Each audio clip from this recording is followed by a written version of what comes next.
Over time, the competitions grew, and by the 1924 Games in Paris, there were nearly 200 participants that submitted entries. By the 1928 Games in Amsterdam, around 400 participants submitted 1,100 entries.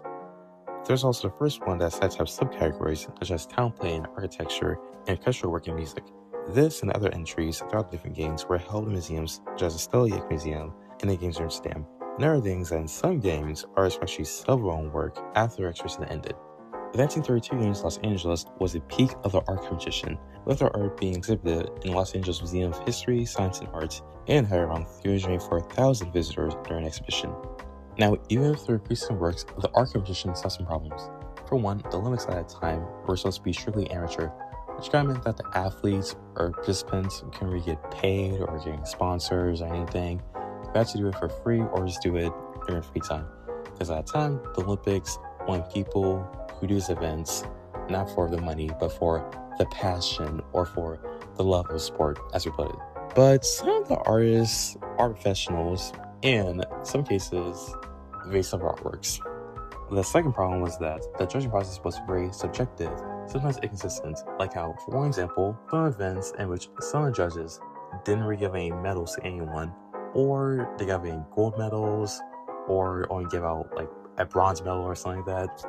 The third and final problem was that even at their height, the art competition never really captured a spotlight or captured the same excitement or anything or popularity that the athletic competitions had, since the art competition was kind of seen as like the lesser of the two or something like that. The art competition had its final appearance in the 1948 Games in London. In 1949, the International Olympic Committee, or the IOC, decided that the art competitions had to go since we didn't really fit the amateur model that we had at that time. Surprisingly enough, 2 years later, in 1951, they did reinstate it to be included in the 1952 Games in Helsinki, but due to the short notice and insufficient time, they couldn't re-add it back in. By 1984, the art competitions were gone for good. What replaced them is what we still see today, the Olympic Cultural Program, sometimes called the Cultural Olympiads, a non-competitive cultural program of art exhibitions and events.